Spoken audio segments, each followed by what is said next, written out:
nos assistem. Realmente esse é um tema muito complexo, um tema de grande importância, de relevância mundial e abrangendo fatos históricos aí que passa por séculos realmente de história e de conflito naquela região.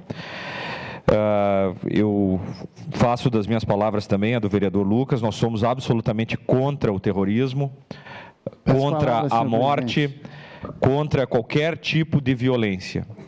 E o que está acontecendo naquela região do Oriente Médio é um horror.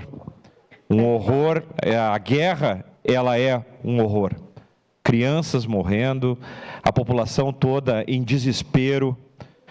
É realmente um fato que nos entristece a todos.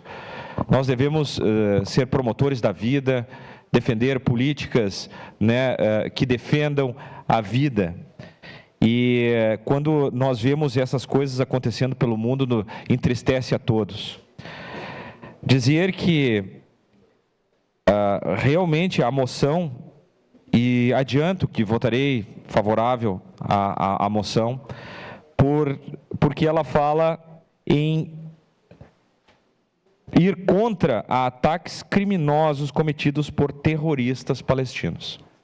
Nós estamos indo contra o terrorismo, contra a morte, contra a violência.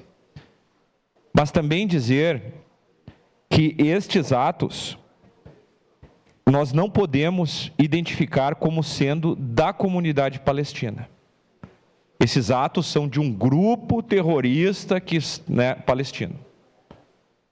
E dizer que o Brasil é um país acolhedor, que acolheu inclusive a comunidade judaica, estando presente no Brasil, em São Paulo, em Porto Alegre, em diversos pontos do Brasil. E dizer que acolheu também a comunidade palestina e palestinos que estão inclusive presentes na nossa cidade, um comércio muito atuante, parceiros do nosso país, da nossa economia, ajudando o nosso país a se desenvolver.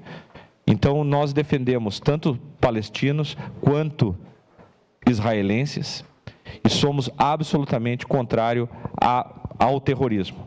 Então, adianto meu voto aqui como favorável à moção, mas dizer que não podemos ser parciais.